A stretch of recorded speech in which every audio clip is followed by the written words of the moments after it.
Deep in Spain's Atapuerca mountains, where rolling hills meet ancient stone, a landscape holds secrets buried for over 1 million years.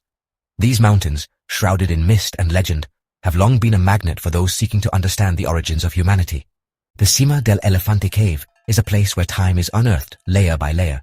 Each stratum of earth is a page in a story that stretches back to the dawn of our species, and every handful of soil could contain a clue to our distant past.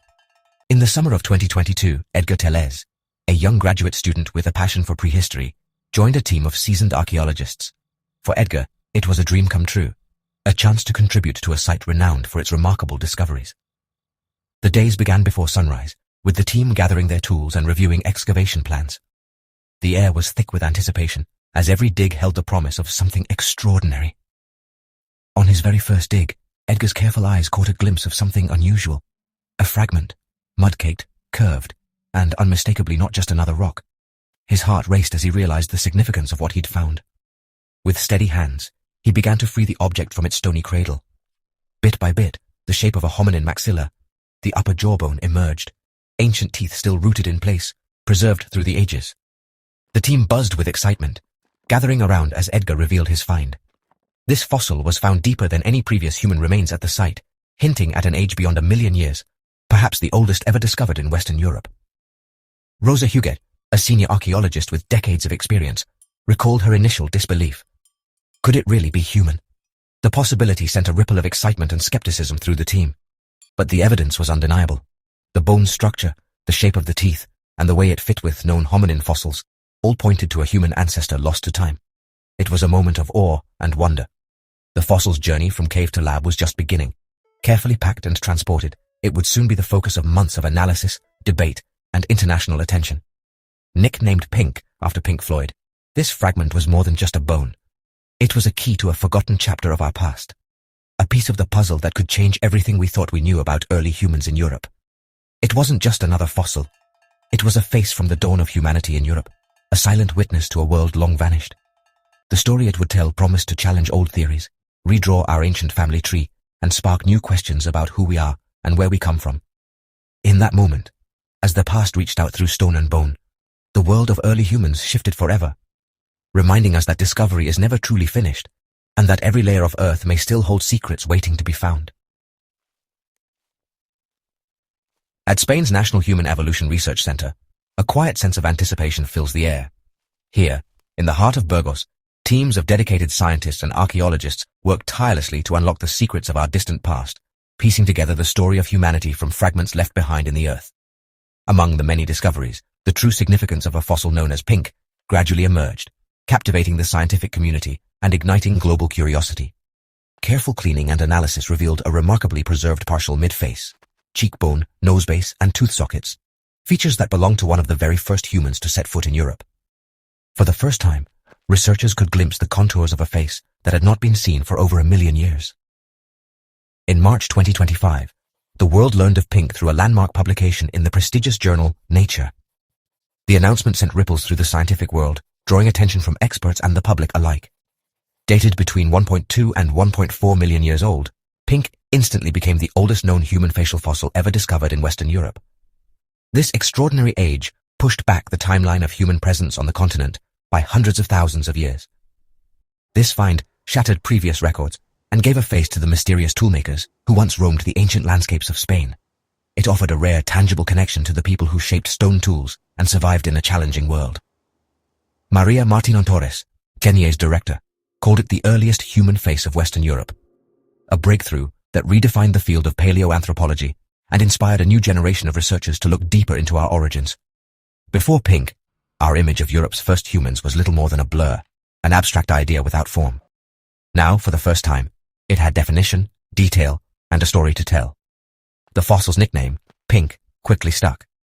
A simple label that became a symbol of the human story behind the science, reminding us that every discovery is also a personal journey.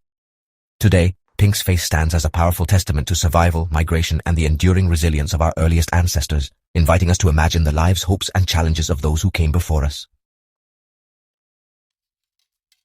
Pink's face is a mosaic of ancient and unique traits, each feature telling a story that stretches back hundreds of thousands of years.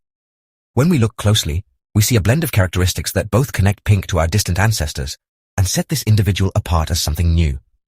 The mid-face, with its forward projection and broad nasal bridge, echoes the classic features of Homo erectus, the pioneering hominins who first ventured out of Africa and spread across continents. These traits are a reminder of the deep evolutionary roots shared by many early humans. Yet, Pink's face is unexpectedly narrow, a striking contrast to the robust, wide faces of classic Homo erectus from Asia. This slenderness hints at a different evolutionary path, one shaped by the unique challenges and environments of prehistoric Europe.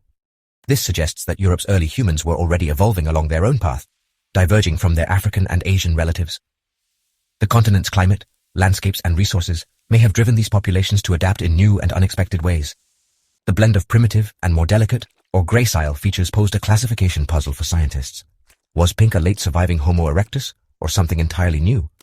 The answer was not immediately clear.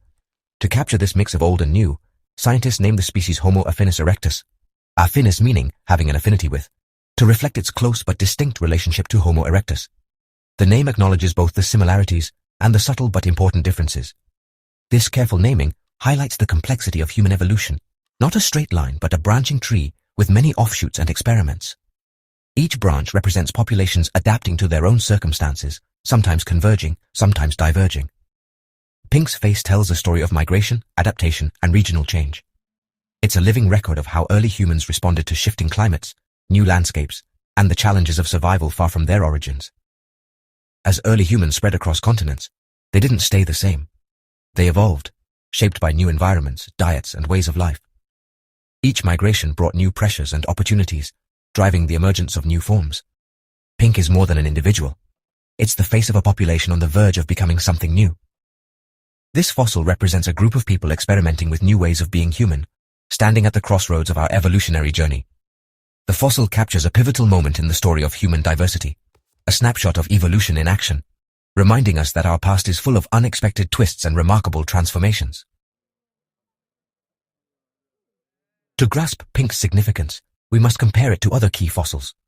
The Dmanisi skulls from Georgia, 1.8 million years old, mark the first hominins outside Africa, early Homo erectus. Pink, at 1.4 million years, shows that this lineage reached the far west of Europe.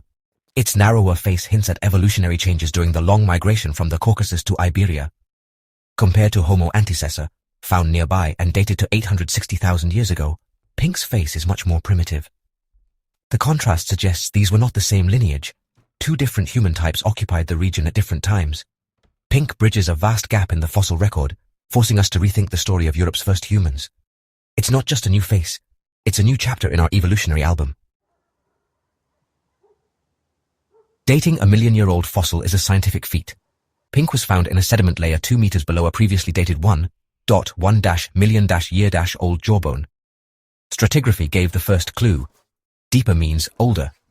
Animal fossils found with Pink allowed biostratigraphy, matching species to known time periods. Paleomagnetism provided another anchor. Earth's magnetic field reversals, recorded in the cave sediments, confirmed the ancient age. The final step, cosmogenic nuclide dating, measuring rare isotopes in quartz grains to calculate burial time. This sunlight clock revealed Pink had been buried for 1.2 to 1.4 million years. Multiple lines of evidence converged, leaving little doubt about Pink's antiquity. The result, the oldest human face in Western Europe precisely dated. Pink's discovery came with a trove of clues about ancient life. Stone tools, simple flakes of quartz and flint, were found alongside animal bones, evidence of butchery and resourcefulness. Cut marks on bones show these early humans hunted or scavenged, using the cave as a processing site. Pollen analysis revealed a warm, humid forest. Lush, not barren. These pioneers thrived in a resource-rich landscape, not on the edge of survival. Imagine small groups moving through sun-dappled woods, working together to hunt and process food. Their technology was basic but effective. The cave was a hub of activity, a window into daily life over 1 million years ago. Pink's face gives us more than a fossil. It gives us a glimpse of a society. These were adaptable, skilled people, carving out a life at the edge of the world. Pink and the later Homo antecessor fossils tell a story of migration, extinction, and replacement. The first wave, Pink's people, arrived before 1.2 million years ago, thriving in a warm Iberian climate. But a brutal ice age around 900,000 years ago likely wiped them out, leaving Europe empty of humans for a time. This explains the gap in the fossil record and the stark anatomical differences between Pink and later hominins. When the climate warmed, a new group, Homo antecessor, moved in, bringing different features and origins. Europe's prehistory was not a single, steady occupation, but a saga of arrivals and disappearances. The Atapuerca caves preserve this drama, a tale of survival, loss, and renewal. Pink's discovery reveals a dynamic, ever-changing human story. Pink's discovery reshapes our understanding of Europe's human story. It proves that the continent saw multiple waves of migration, extinction, and renewal, far from a simple linear history. A single fossil can upend old certainties and reveal new complexity. Pink shows that human evolution was a series of regional experiments, not a global march. Europe was a crucible of diversity, with populations arriving, thriving, and vanishing long before Neanderthals or modern humans. For researchers, Pink is a long-sought piece of the puzzle, a face, a date, and a context for a once unknown population. This fossil connects us to pioneers who braved new worlds, adapted, and left their mark. Pink's legacy is a richer, more mysterious family tree, one that still has many secrets to reveal.